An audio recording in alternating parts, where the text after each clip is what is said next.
Campers, it's me, Ari Lehman, the first Jason Voorhees. From Friday the 13th, I'm here with AJ, and he's got the juiciest slice ready for you. It's dripping with blood. Jason never dies.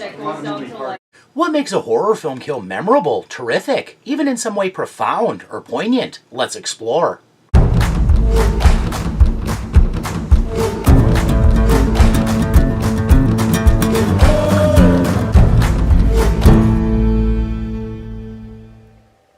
Thanks for checking this out. If anything about it trips your fancy, please like, subscribe, and share. Yes, yes. Without further ado,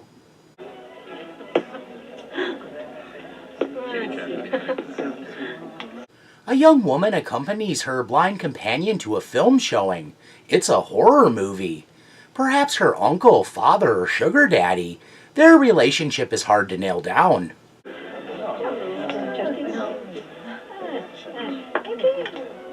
Deprived of his sight, evidently the man makes do, touching objects willy-nilly. Liz. Liz. Yes, Werner. Don't touch it. Touch what? Sometimes the simplest warnings can be the most important ones. This.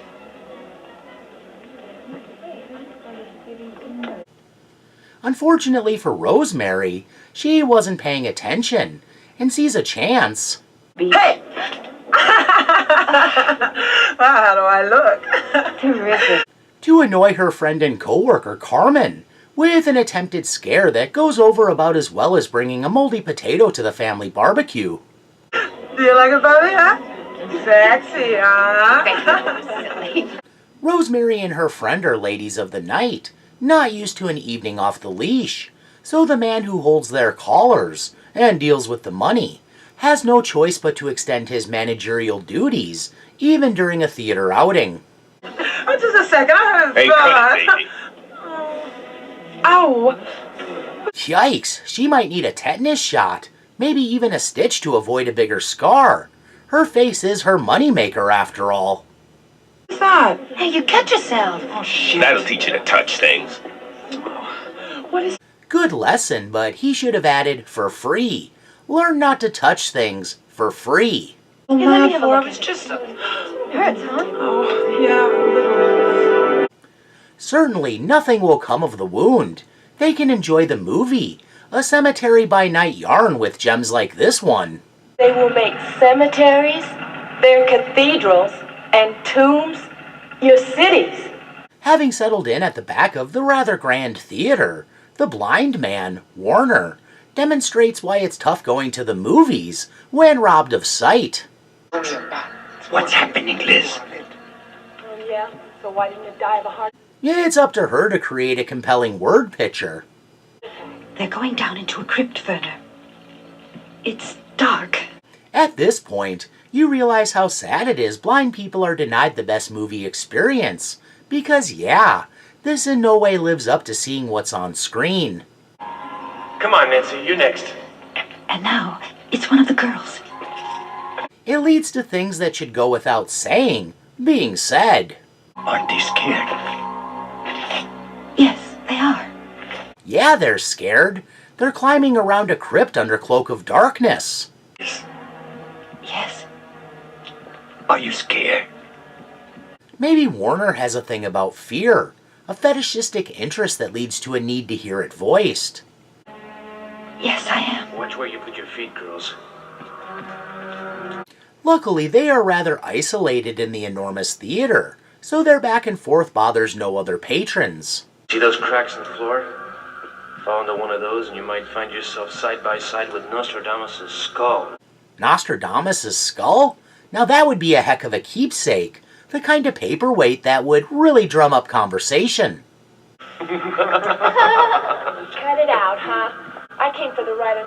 Well, that's interesting. In such a massive place, zeroing in on the seat right next to Liz seems a little suspicious. Your new bike, Jerry, not for this. It's not fair.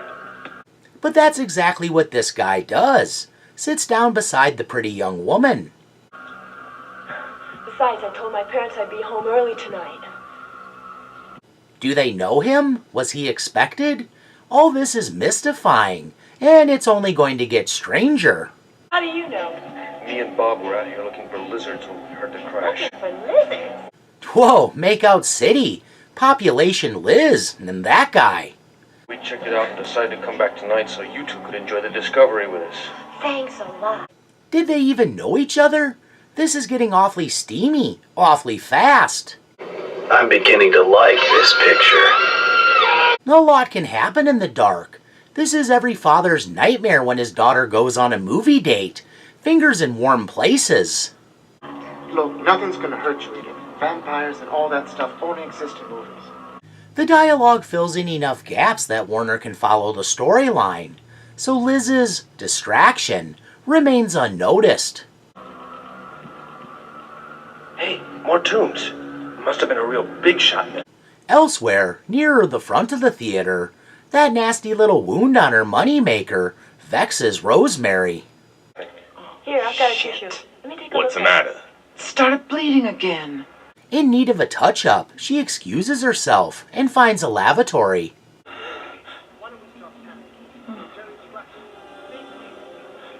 Maybe stop poking at it? That she can't hints that what she's feeling inside is becoming insidious. Perhaps like an itch that can't be scratched.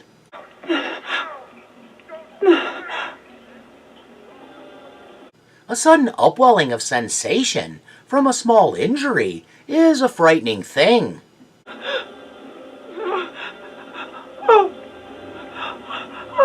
By the by, this is what some STDs do to your genitals, so be careful out there. In the best case scenario, Rosemary has a fast-to-appear infection that can be treated with powerful antibiotics.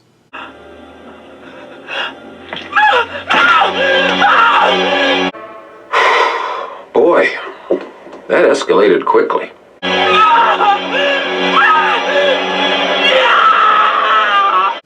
But there are no best-case outcomes in this one.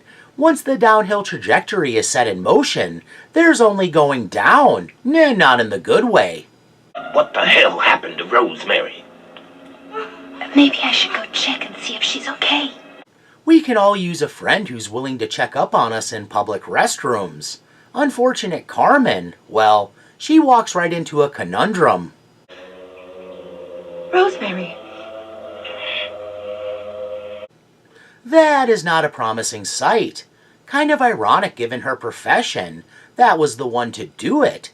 But it was like Rosemary was contaminated by the prick from that mask. Rosemary? And she was exposed to a virus. A demon virus. Are you okay? Set off, the Rosemary demon automatically kicks into rampage mode.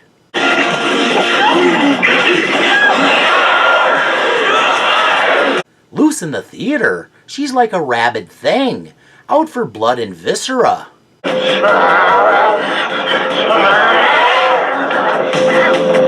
Too absorbed in the movie for his own good, Warner finds he's very much alone. Liz? Carl! Liz? Carl, what were those shouts? You hear them? Where are you? Fraternizing, canoodling, fondling, you know, your general carrying on between lovers. Seems to come from the Abbey. Oh, you must be wrong. Nobody goes near those ruins. Maybe straight up foreplay, because it sure looks like he's getting ready to slip her the salami. How romantic. Despite the red palette, this is all a bit blue. The torridness quotient through the very high roof. Well, I saw some kids on bikes. About half an hour ago. Desperation becoming tangible. Warner's anxiety is palpable. Liz! But they left. Liz, where are you? It's suddenly as if he's the last man on Earth, calling out to weighted emptiness. Answer me! Liz! Liz! Recognizing the mental load is getting to be a bit much for him, He's calling me here. I better get back to him. Crazy? Let's go. Liz knows she had better consider his forlorn calls, the skeleton key to open up their lip lock. I gotta go.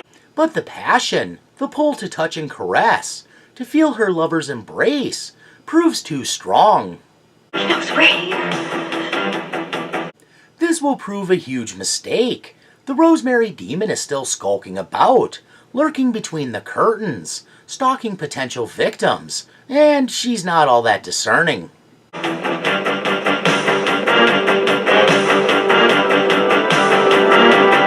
Capturing almost the entire audience's attention, Carmen, suffering through that brutal clawing, and doing everything she can to flee her demonic friend, herself on the verge of turning, cuts her way right through the movie screen.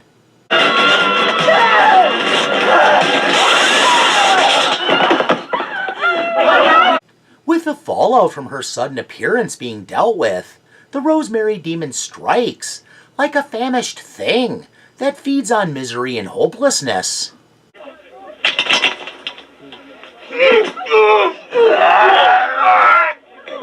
And she's vicious, throttling these two together, as if happy couple smooching really peeves her off.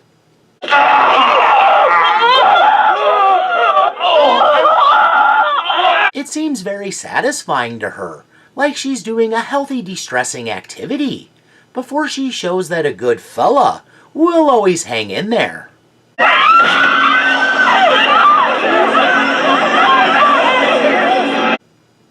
With pandemonium underway, Warner goes in search of his companion. Please. The man is completely heartbroken to find her discarded corpse. Oh. Please. What a confusing situation. They are out at the cinema, and without warning, his eyes have been figuratively ripped out.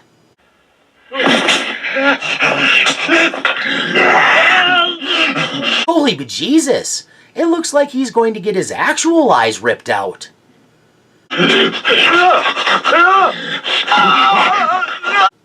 The Rosemary Demon evidently has yet to achieve sufficient stress relief. I mean, the entity jumped into a well-used body. Never seen anything like that before in my life. God did, the day before the flood. After venting their frustrations on the projection room and putting a stop to the evening showing, the mob returns to the theater. Now the damn film isn't gonna hurt us anymore. They always want to blame the movies. Someone needs to make a stand and proclaim, It's not the movie. It's not the movie. damn, whatever happens to Warner, right now, he's the man. What kind of resilience does it take to survive the shock of getting one's eyes torn out? It's this theater that kills. Maybe a fringe benefit of being blind. A sighted person would almost certainly die of shock, nor go mad. It has killed my niece. But then maybe he has descended into madness, since the place is inconsequential without the demons occupying it. My little girl, the whole place is cursed. Although the place does have a certain sense of gloom and doom, that won't relent. They're still here, goddammit! Our resident pimp Tony makes the kind of stalwart declaration that greatly reduces his odds of surviving this thing. They ain't gonna get me, that's for sure. He might as well have said, I'll be right back! The man's no fool, though, because he understands all too well that any corpse is a potential foe that's all claws and teeth. Hey, look, there's a body here. Give me a hand to throw her into the stall. No. Warner sees it as sacrilege, but that rate's really low here. No, leave her alone. She's dead. Get out the way. She can't hurt anyone. You see why Tony is the money man, logical and to the point, not the least ways maudlin about any of it. How the hell do you know she's really dead? And ain't been transformed into a demon? Bastard. Tony knows how to take charge, and won't let weaker men dictate what goes on. Come on, take Take her legs. Ready? Tony has got the right idea. Minimize the chance of more demon encounters as much as possible. A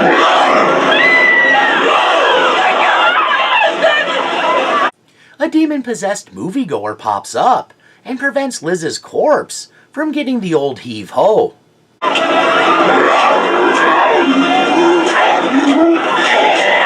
Good thing for the lot of them, Tony is an expert at knife play. The street's a good sensei and teacher. Of course, his valiance won't be rewarded. Like this! All he wanted to do was chuck Liz's body to a place that if she were to reanimate, she couldn't reach them. And here he is, the one demon Liz immediately infects. Give me the knife! A man so tough should never sound so pleading, but here we are. Thrust into the recesses of hell, a particularly gross hell besides.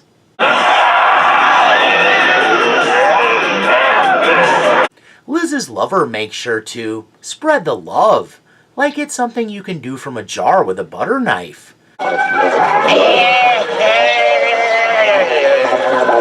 From there, the Liz demon is a free agent, capering about, infecting the unfortunate, all the way until the final two survivors show the incredible effectiveness of helicopter rotors when it comes to dispatching, well, any who gets too close.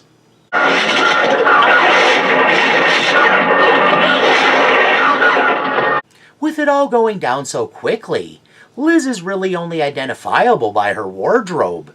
Who's to say where the Rosemary demon wound up? But I'm sure she's still somewhere, relieving tensions.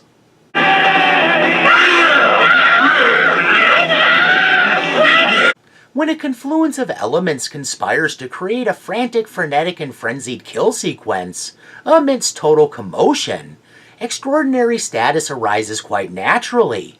What's even better? When death is only the beginning. This film's multi-pronged approach, mixing body horror, action, and even slasher elements,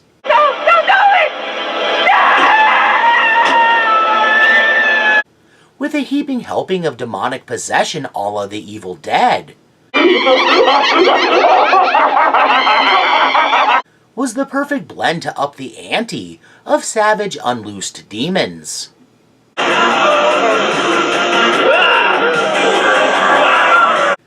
Would it have improved Liz's odds had she stayed with Warner and not gone off for a makeout fest? All that can really be said to that is that she would have at least seen it coming. And since she was acting as Warner's eyes, he would have seen it too.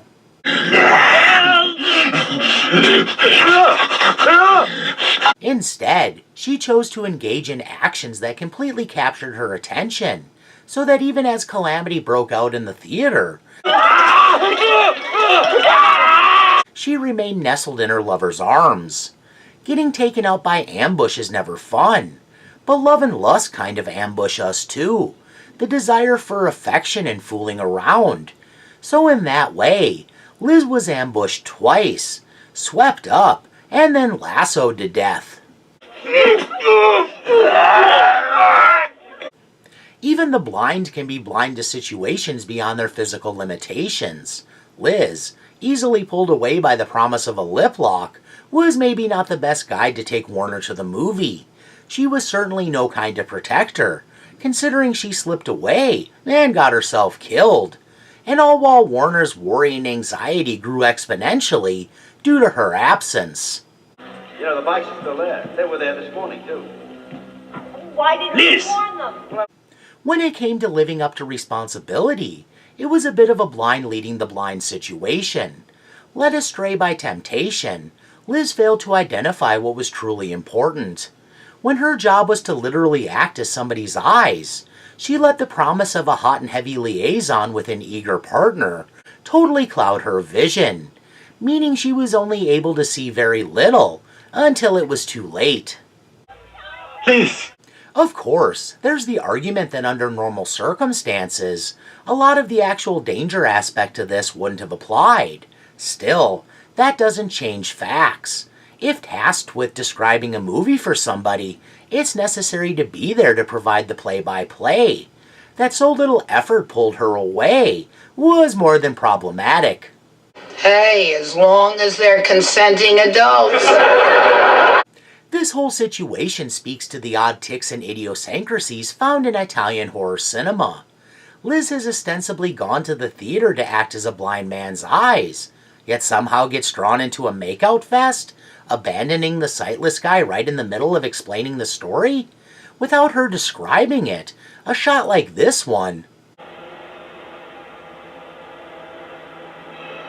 would be totally missed. And why would a blind older gentleman even be interested in a subversive horror flick about demonic possession? I understand the notion of soaking in the vibe and ambiance, and being short one sense doesn't wreck the entire experience, when so much can be gleaned with the other senses. But he seemed like an unlikely candidate if you were picking out people who would attend such an event. All his questions about being afraid suggested he had curiosity about fear, the power to invoke it. But his later reaction to everything proved it wasn't a fetishistic interest, merely, perhaps, a desire to engage with and submerge in the scary movie experience. The movie is happening just like in the movie. Liz stepping away demonstrated she ultimately lacked the temperament to fulfill her role. You don't ditch a blind person when they are counting on you. Could he have made his way out on his own? Under normal circumstances, certainly, but he was depending on her to be there for him, and she deserted him for a bout of tongue wrestling. Life's a bitch, man.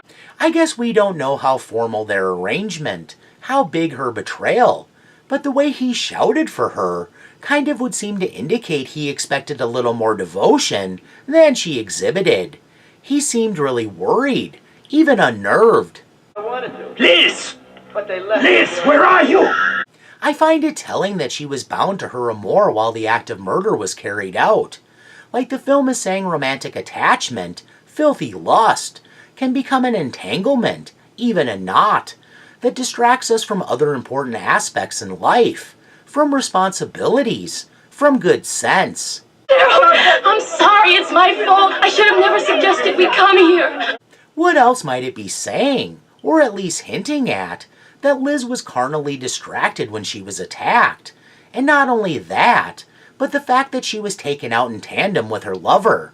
The way they were mashed together sort of shows that if there were some kind of transmission of disease, it would be a shared dilemma, which proved true when they abruptly became demons.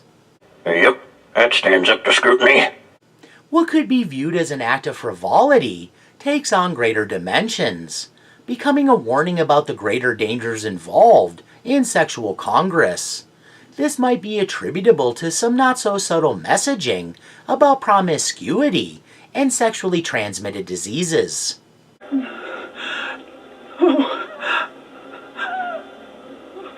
What makes me suspect the possibility comes down to who were the earliest to be infected and the circumstances. Rosemary, a prostitute, immediately spreads the demon plague to another streetwalker. And then goes after a couple engaged in something scandalous. Read Secret Rendezvous. Sin and demons go hand in hand, and any sin involving sex rates is that much more delicious. Because Italian filmmakers were oftentimes more about thrills and chills than even overt messaging, this all remains speculative. With Liz and her beau on the verge of intercourse, only for it to be ruined by an outside force that makes them distorted shadows of themselves. And the fact transmission happens due to an exchange of bodily fluids could actually link this film to the AIDS epidemic, well underway by the mid-1980s. This was very fertile ground for horror, especially in those early days, when it wasn't well understood. Even if inadvertent, the film figuratively seems to tread the territory. The transmission of the demon plague, the worst-case scenario many feared would be the outcome of the AIDS epidemic, only in a different kind of grueling way. He will spread pestilence and contaminate the world. I find it interesting that Liz's pearl necklace is spilled on the floor, the way semen likely would have been had the demon attack not occurred.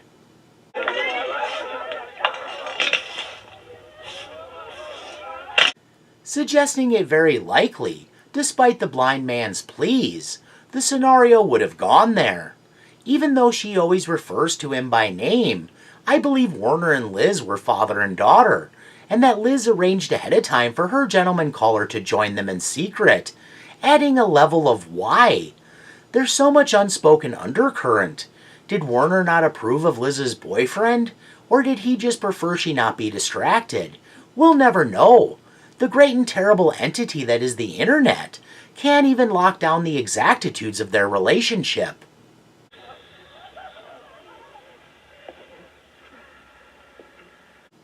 This might be because Italian horror isn't always the most accessible, seeming to operate under the auspices of what horror film scholar John Kenneth Meare refers to as anti-logic. The truth is not so simple. There might be something lost in translation, because I believe there's more method to the madness than meets the eye of an audience conditioned to expect conventional structure and narratives. At the very least, the odd ticks engage thought and speculation.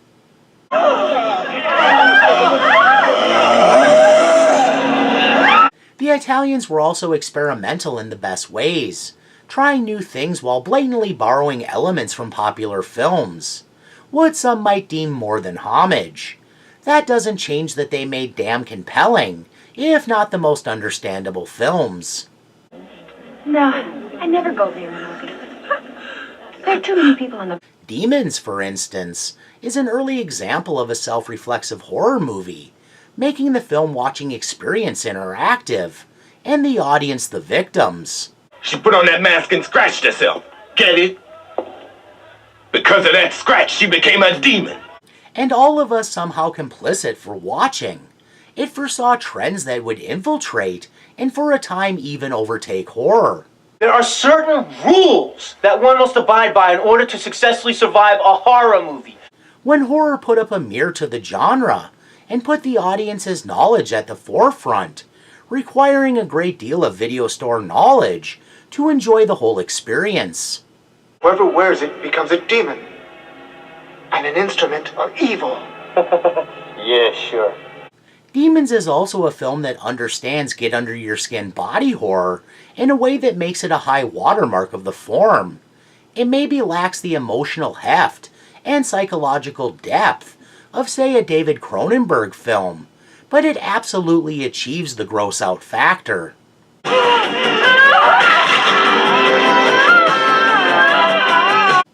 This is one of those wet, squishy movies full of the kind of gruesomeness that elicits jumps, squirms, tingles, chills, and goosebumps.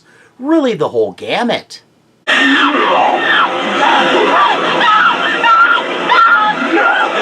This demon plague outshines your typical zombie outbreak, because these demons think and scheme, and all they wanted to think and scheme about was infecting others.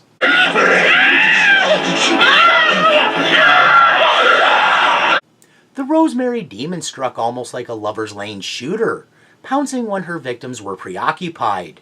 She was a perfect agent of destruction, a driven and feral thing spreading the plague wherever she could. Spreading a specialty of her life, it fits. Oh, Lord. Liz had no way of knowing such a creature would cross her path, and with no forewarning, it's hard to assign fault to her. Although she maybe should have stayed with Warner, the consequences, under regular terms, wouldn't have been so insanely consequential. It's not like we know the true parameters of their arrangement, as earlier pointed out. There maybe could have been a shot of her excusing herself to go to the loo, but then that would have taken away from the terrific unease. Let's go see what happened. when Warner became aware of his overwhelming aloneness. This morning, too. Why didn't Liz! you warn them? The 40-year anniversary of Demon's release date was on October 4th. It's amazing to think the film is 4 decades old, because it stands up in a way that makes it timeless. Well, I'm sincerely glad to hear that, for all our sakes. One of the more accessible Italian horror films, it's definitely a good lead-in to such cinema.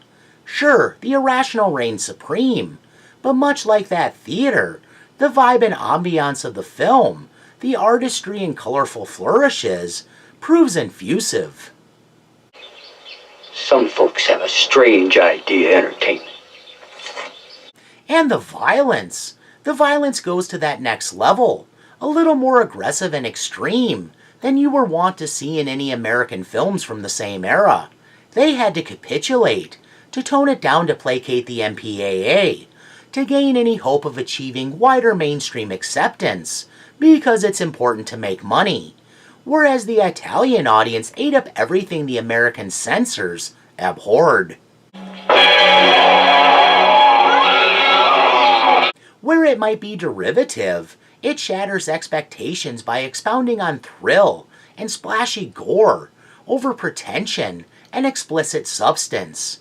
Where it decided to be explicit was in presentation, unafraid to reach out and seize the audience by the short hairs, and not let up even a little until the harrowing end.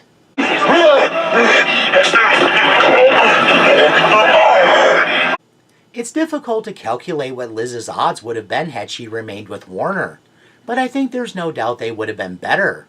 That the film is predicated on a pretty simple mistake, one bad decision, getting compounded with other simple mistakes, is a powerful lesson.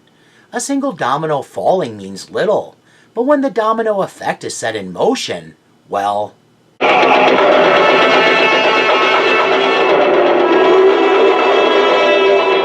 Well, I've about reached the end of the rope, so I won't leave you dangling. Thanks for entertaining my ravings. Please share any refutations, opinions, accusations, japes, or other ideas in the comments below. And please join me for whatever I'm up to next time. Bye now! Bye, creepy man! Keep it creepy! He's a weird guy. Goodbye! We gotta get out of here. That's the juiciest slice. Yeah, not.